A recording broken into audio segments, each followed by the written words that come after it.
Hello strategy gaming enthusiasts, my name is AlzaboHD. CK3 is home to hundreds of unique civilizations and nations, all of which feature a variety of traditions, pillars, and innovations. In today's video, we are going to explore the top of the tier list and overview the cultures that run at sonic speed, unlock unique elite warriors, have access to cutting-edge mechanics, and a whole lot more. Whether you seek to create a strong syncretic culture or undertake an insane campaign, these one-of-a-kind traditions will change the course of history. And speaking of powerful traditions, this video is sponsored by Huel. Huel is the fuel I use every morning for my breakfast routine, as cooking takes time and I'm too busy writing rhymes for future videos. Huel is conveniently loaded with protein and nutrients for a quick and well-balanced meal, so you can get started with your day right away. Starting at only $2.65 a meal, Huel Black Edition powder is tasty and healthy because it contains vitamin C to support your immune system. All you need is to fill your included shaker halfway with cold water, add 2 scoops of your favorite flavor, insert the shake filter, and screw on the bottle cap.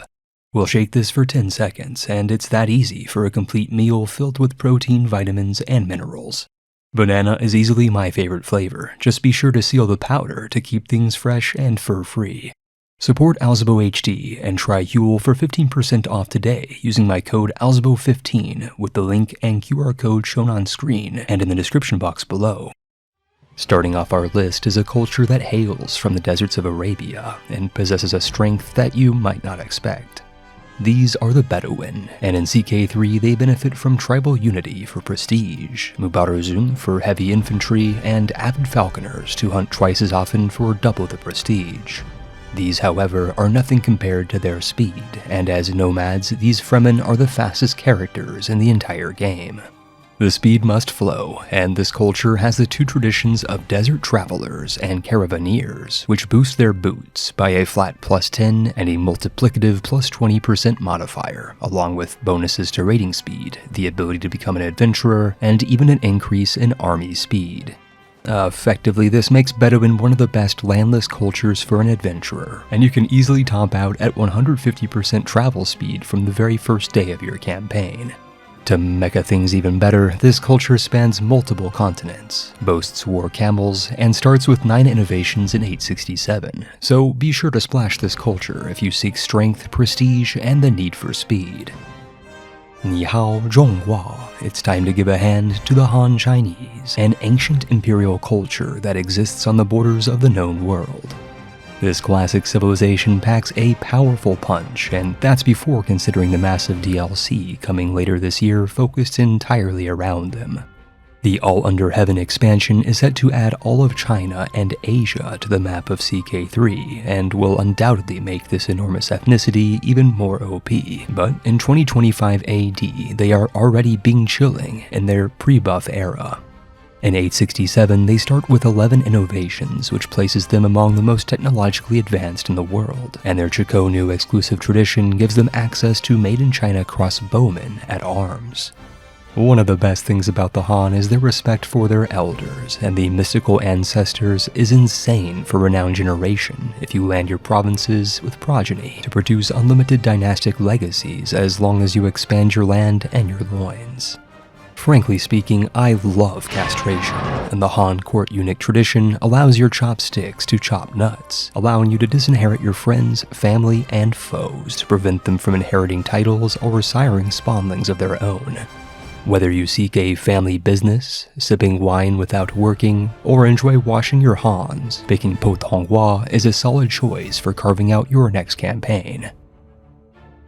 But if you're tired of history and are ready for her story, you'd be wise to consider Nubia and the Nubians, quite possibly the most progressive people of 867 AD.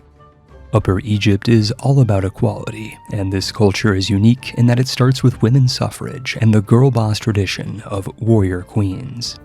This trait is one of the rarest in the game, and allows equality or even matriarchy if you seek to overthrow the patriarchy. Nubians accept other cultures more easily, have arguably the best economic tradition in the form of agrarianism, which gives tremendous development growth, and even a unique woman-at-arms unit in the form of Nile archers.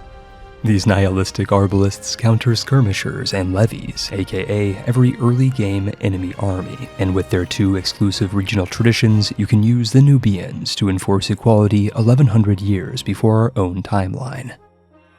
Sometimes it's about the journey and not the destination, and if you're looking to migrate and form a unique syncretic culture, there is no better foundation than Gondwana.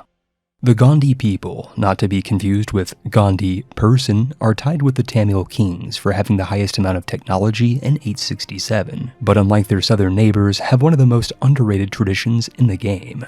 Cultural blending reduces hybridization costs by a massive 75%, which allows them to graft their 12 innovations and exclusive elephant cavalry to any other culture.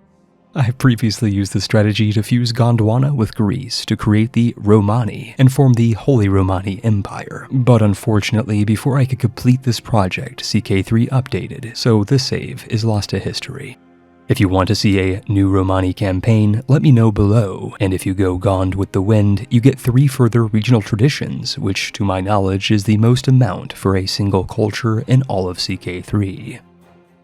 Our next culture doesn't exist in any starting date, and their African homeland doesn't exist on the map, so why are the East Bantu so powerful, and how did they get into Basra? The answer is RNG, and a random rebellion that might take place in the Abbasid Caliphate after 867 AD. The Gonj Rebellion, or Slave Rebellion, was a real event in history, and much like in real life, the rebellion often fails in CK3, which will prevent this culture from appearing. In about 30% of my test runs, the rebellion succeeded, and if it does, you can swap over to the historical abolitionist figure of Ali, make the now East Bantu Basra your capital, and adopt the new culture via decision. You can also make an Iron Man custom character, but that's not as fun. What is fun is that the new East Bantu polity has 5,000 free event troops, and combined with their seafarers' tradition, they can embark and disembark for almost free and conquer their way across the major rivers of the world. Either way, you now have a one-province culture in one of the most developed provinces, so despite having only 4 innovations, you'll catch up quickly, and their access to religion blending means you can create or convert faiths easily. This sounds like a fun campaign, so let me know below if you want to see Bantu to Basra on AlzaboHD. Our next culture is both the first in Europe and the first to appear outside of 867, with the Nordmen of Normandy in 1066 AD. Led by Guillaume le Bâtard, a man who almost always makes England France again, Norman culture is dedicated to only one thing, and it's disgusting. War. What is it good for? Well, everything, and their bellicose traditions are single-handedly crafted to make your soldiers into Zug-Zug space marines. Considering that Norman culture is itself a hybrid of Norse and French, this shouldn't be surprising, but what is surprising is the audacious cadet tradition. This is exclusive to Norman culture and is insane, granting you a unique man-at-arms, the ability to become an adventurer, and a ridiculous 10% reduction to siege times, along with plus 10% to travel speed and safety. In our own history, England became a French colony, and in CK3, the only way to form the English culture is with a Norman character that controls England. But be warned, embracing a British background means losing audacious cadets and all of your military traditions, and worst of all, you'll have to eat English food. Democracy is non-negotiable, and it's only fitting that the wine-sipping, ball-busting, and chronically cashless Greeks are among the most powerful people in CK3. This bureaucratic culture has by far the largest number of unique men-at-arms, with 4 at game start and 5 after founding the Varangian Guard, and their traditions are so mechanically dense it would take an entire video to dive into each with any semblance of depth. Personally, I love the Greeks for their palace politics, which allows you to blind and castrate prisoners along with 5 paragraphs of other mechanics, making them strictly better than any other castrating cultures as they can both blind and burst. Greeks get a litany of bonuses to administrative governments like dual rulership and being able to adopt any character into your dynasty, and since this culture exists within the administrative realm of Byzantium, you'll be able to use estates, influence, and assign governors before anyone else on Earth. All Greeks benefit from a massive amount of Roman decisions, major decisions, realm decisions, and administrative decisions. But the best decision is to spay your pets, which is why I recommend you watch my Greek cultured castration only challenge video, available in a card at the top right of your screen. It's only fitting that our next culture belongs to none other than the immortal infantry that teabagged 300 Spartans in antiquity, and the Persians proudly present themselves as the third most powerful people in CK3. This ceremonious culture benefits from increased prestige and the formidable futua tradition, which gives a unique unit the ability to wrestle, become an adventurer, injury resistance, and a massive +2 knight multiplier all baked into the same trait. Essentially, you'll have double the knights of your enemies, and should you decide to fight, you'll roll rugs out of the opposition. If you want to build tall, Garden Architects is the best trait in the game and allows you to hire court gardeners for automatic development growth in your capital, along with royal gardens for taxes and prestige. Iranians are irrigation experts, which grants all Persians a health boost, development, and a very powerful unique building. These Qanat are the strongest tax and development generating buildings in the early game, and luckily Persians are not just about economy and war. They're so intelligent that they wash their hands, teach their children how to read, and slam poetry so hard they get tipped with more tax jurisdictions. All Iranians can convert to secret Zoroastrianism at any time, and with the Legacy of Persia DLC, they are tied with the Greeks for the most amount of flavor, events, and decisions in the entire game, to say nothing of the ridiculously OP rewards for ending the Iranian intermezzo. I've revived the ancient Sassanid dynasty with this culture, and if you want to see more, be sure to check out the card at the top right of your screen. If you fancy mead, raid sailing legends, and by far the strongest early game culture, do yourself a favor and select Scandinavia in 867 AD. These Norse Vikings are stronger than modern Swedes and boast longships for the ability to raid overseas, the ability to sail major rivers, the ability to become an adventurer, and a massive reduction to embarkation costs. All things is a nothing burger, but Varangian Adventurers gives you the strongest casus belli in the tribal era. This CB allows the wholesale annexation of any duchy-level title anywhere within diplomatic range, bestows 2,000 free event troops, and once you inevitably win, moves your realm capital to greener pastures. For secession, you're secure with Scandinavian elective automatically, can wield malleable invaders to convert religion, swap or converge a hybrid culture far more easily, and your Northern Stories gives bonuses to poetry and a 10% to legendary spread.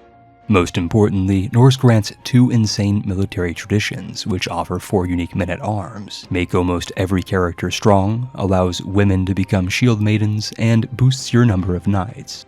Whether you seek to raid or invade, the Norse are made for tribal-era dominance, and I recommend checking out my Iceland to India challenge video for Indo-Norse inspiration. Stepping their way into the #1 slot today are the Mongolians, who are so obscenely overtuned they can conquer the world in a matter of decades. These bellicose babouche boys hunt more often, generate double prestige, and run at +15% sonic speed, but this is only the tip of the iceberg. For those that enjoy horsing around, the hit-and-run tactician tradition grants increased men-at-arms damage and a huge 20% bonus to all cavalry damage, while only the strong gives more knights, a 100% bonus to knight effectiveness, and even more damage and toughness for your cavalry armies.